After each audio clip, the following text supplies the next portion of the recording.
வணக்கம் நண்பர்களே. புலஸ்தியர் வாத சூத்திரம் 300 ரசக்கட்டு ரசக்குளிகை மகிமை என்கிற தலைப்பில் பாடலாக தந்திருக்கிறார்.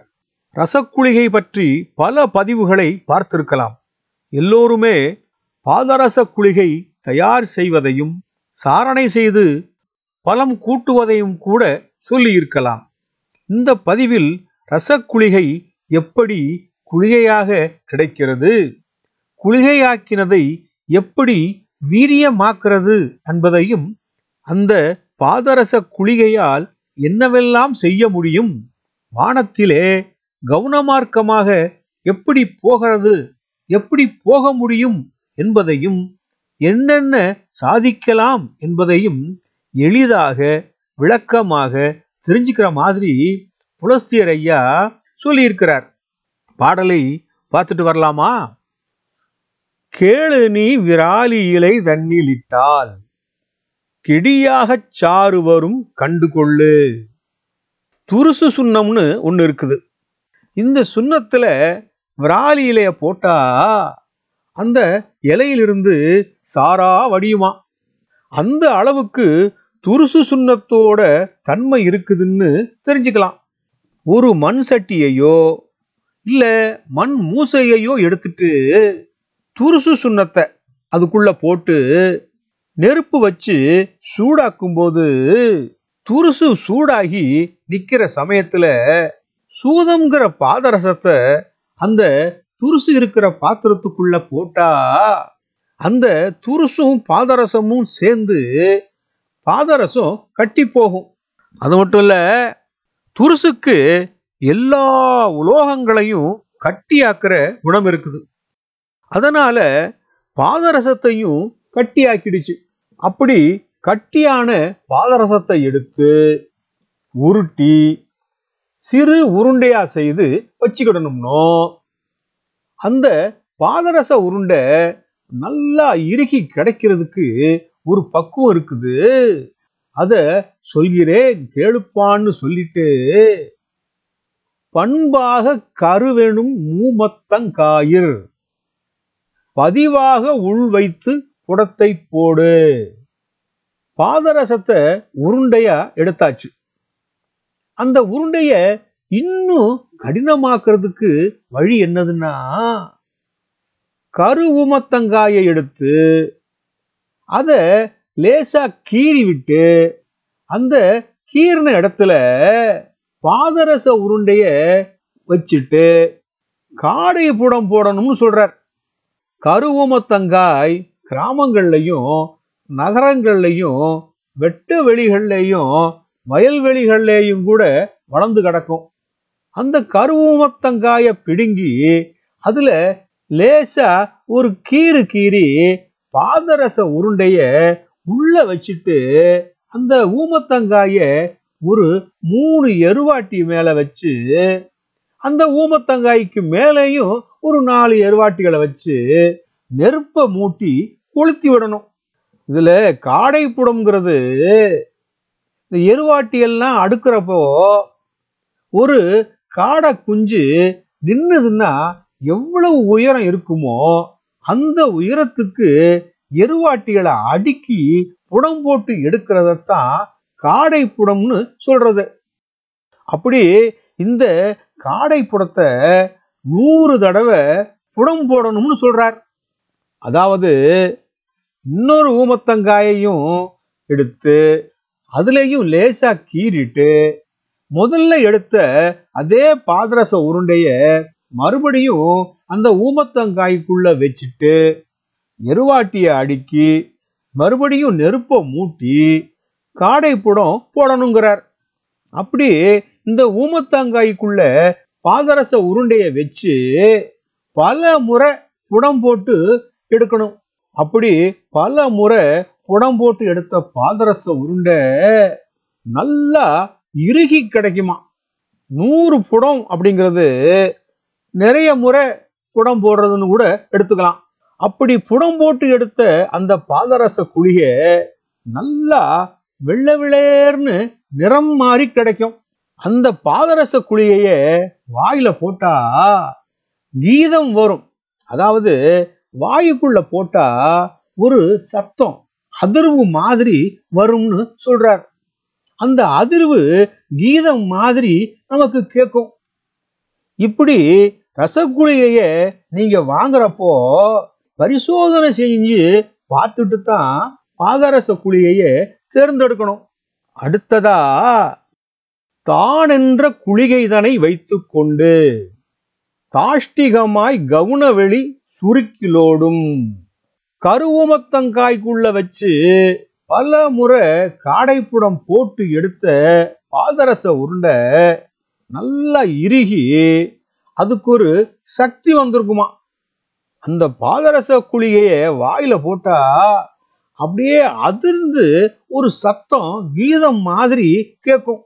அந்த ரசக்குளிகைய கையில வச்சுக்கிட்டா தாட்டிகமா நல்லா திடமா கவுனவெளியில பிரயாணம் செய்யலாமா. மனசும் எண்ணமும் அப்படியே வானத்துல பறக்குமா. நினைச்ச இடத்துக்கு போகலாம்னோ. அது மட்டும் இல்ல, வானத்திலேயே நடக்கிற மாதிரியான ஒரு உணர்வு இருக்கும்னு சொல்றார்.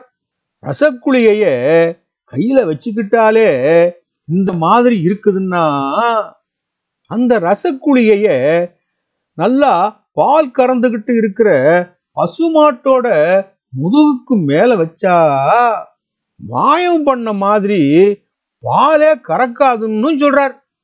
அடுத்ததா வாறு கேள் கறக்காது மாடுதானும் வடிவாக தேகமது கற்றூனாகும். ரசக்குளிகைய பசுமாட்டுக்கு முதுகுல வச்சா பாலு கறக்காதுங்கிறது மட்டுமில்ல, அந்த ரசக்குளிகைய கையில வச்சிருந்தாலே உடம்பு நல்ல வடிவத்தோடவும் கழுத்தூன் போலவும் ஆகிடுங்கிறார். இப்படியே ரசக்குளிகையை செய்து ஒரு 5 குளிகை மணியா சேர்த்து எடுத்து மாலையா செஞ்சு கழுத்துல போட்டுக்கிட்டு 5 எழுத்து மந்திரத்தையும் 8 எழுத்து மந்திரத்தையும் மனசுக்குள்ள உச்சரிச்சுக்கிட்டே இருந்தா என்ன நடக்கும்ங்கிறத சொல்றேன் கேளுன்னுட்டு. 5 எழுத்து மந்திரம்னா சிவாய நம அப்படின்னும், நாராயண நம அப்படின்னும், ஓம் சிவ சிவாய நம அப்படின்னும், ஓம் நமோ நாராயணாய அப்படின்னும், இல்ல உங்களுக்கு தெரிஞ்ச எந்த மந்திரமா இருந்தாலும் சரி, ஏதுவா இருந்தாலும் சரி, எந்த மதத்தோட எந்த கடவுளோட மந்திரமா இருந்தாலும் சரி உச்சரிச்சுக்கோங்க. இல்ல வாழ்க வளமுடன் அப்படின்னு கூட 8 எழுத்து மந்திரமா அத கூட சொல்லலாம். அப்போது என்ன நடக்கும்னு புலஸ்தியர் ஐயா சொல்லித்தாரார். கேளணி அஷ்டகர்ம மாடலாகும் விடியாக விந்துதான் மிக உண்டாகும். பாதரச குளிகைய மாலையா போட்டுக்கிட்டா அஷ்ட கர்மங்களையும் செய்ய முடிக்க முடியுங்கிறார். அஷ்ட கர்மங்கள் என்னதுன்னா வசியம், மோகனம், தம்பனம், உச்சாடனம், ஆக்ருஷ்ணம், வேதனம், விந்துவேஷனம், மாரணம் இவைகள் எளிதாக கைகூடும் என்றும் அஷ்டகர்மங்கள் செய்வதற்கான வலிமை கிடைக்கும் என்பதோடு வித்தைகள் பல செய்ய முடியுங்கிறார். கவுன சித்தி நொடியிலேயே கிடைக்கும்னோ, அதாவது நினைச்ச நொடியிலேயே நினைச்ச இடத்துக்கு செல்கிற சக்தி கிடைக்கும்னோ, மோடி வித்தையும் எந்த ஒரு பொருளையும் மனிதரையும் ஸ்தம்பிக்க செய்கிற அனைத்தும் கைகூடும் என்றும், உடம்புல ஒரு தேஜஸ் கூடி அழகும் கவர்ச்சியும் ஆக்ருஷ்ணமும் அதிகமாகி காண்பவர்கள் அனைவரும் வியந்து பார்த்து மதிமயங்கி போவார்கள் என்றும், மகா வேகமானது இந்த ரசமணி குளிகைனோ, நல்ல சித்தத்தை தரும், சித்தனாகவே ஆக்கிவிடும் பாதரச மணி குளிகையின் மகிமையை சொல்கிறார் புலஸ்தியர் ஐயா. பாதரசத்துல குளிகை செய்யறதுக்கு முதல்ல அதை பத்தின அனுபவம் உள்ள பக்தி உள்ளவர்களின் அறிவுரையோடும் ஆலோசனையோடும் செய்ய வேண்டும். பாதரச குளிகை செய்ய துத்தநாகத்தை உருக்கும் போது கூடவே பாதரசத்தை சேர்த்தால் பாதரசம் கட்டிப்போகும் என்பதும், துத்தநாகம் எல்லா உலோகத்தையும் கட்டியாக்கும் என்பதையும் தெரிந்து கொண்டு அதன்படி பாதரசத்தை கெட்டியாக மாற்றி சிறு உருண்டை வடிவில் உருட்டி எடுத்து பின்பு அதை இறுகி கிடைக்க கருவூமத்தங்காயின் உள்ளே வைத்து பல முறை காடைபுடம் போட்டு எடுத்து அதற்கு வீரியம் கூட்டி மனதை ஒருநிலைப்படுத்தி மந்திரங்களை தொடர்ந்து மனதிற்குள் செபித்து மனதையும் பக்தியால் இறுக்கிக் கொள்ள வேண்டும். பக்தியோடும் மந்திரங்களோடும் குளிகையின் மகிமையாலும் நினைத்தது நடக்கும். கவர்ச்சியாக உடலை கல்தூணாக இருத்திக் கொள்ள முடியும் என்றும் சொல்லித் தருகிறார் புலஸ்தியர் ஐயா. கையில காப்பு கட்டி இருக்கிறது மாதிரி ரசமணி குளிகைய கையில் இருக்கிறதென்று மனதில் தைரியமும் பக்தியும் மனதிற்குள் வருவதால் அதனால் எந்தவித செயல்களையும் செய்ய முடியும் என்ற நம்பிக்கையோடு நல்ல செயல்களை மட்டும் செய்கிற போதும் நல்ல எண்ணங்களை செயல்படுத்துகிற போதும் அந்த செயல் சிறப்பாகவே முடியும்னோ நல்லவைகளை மட்டுமே மனதிற்குள் எண்ண வேண்டும் என்றும் எது நல்லது எது கெட்டதென்று அவரவர் மனதிற்கும் செயலுக்கும் தெரியும் என்றும் மனது சொல்கிற மனது தீர்மானிக்கிற நல்ல செயல்களை செய்கிற போது நல்லதே நடக்கும். கூடவே பக்தியும் சேரும் போது நல்லவைகளே நடக்கும் என்பதில் சந்தேகமே இல்லை. ரசமணி குளிகையால் எண்ணத்தால் வானுலகம் சென்று திரும்பலாம். நினைத்த இடத்திற்கு நிறைவாகவே சென்று வரலாம் என்பதும், சிந்தனையும் எண்ணமும் நிலையானதாக இருக்கும்போது உணர்ந்து பார்ப்பது என்பதும், குளிகையை வாயில் போட்டதும் காந்தத்தால் இரும்பு அதிர்வது போல வாயினுள் குளிகை அதிர்வதும் கூட உணரக்கூடியது மட்டுமே தவிர மற்றவர்களால் உணர முடியாது, அறிந்து கொள்ளவும் முடியாது. மந்திரத்தால் எந்த மாங்காயும் வராது. மனதால் நல்லவைகளை நடக்க வேண்டும் என்கிற எண்ணம் எப்போதும் மனதினுள் சொல்லிக்கொண்டே இருக்கும்போது எந்த விதமான நற்செயலும் நடந்தே தீரும் என்பதில் சந்தேகம் வேண்டாம். இந்த குளிகை உண்மையாகவே மனதையும் செயலையும் திடமாக்கும் என்பது நிச்சயம்.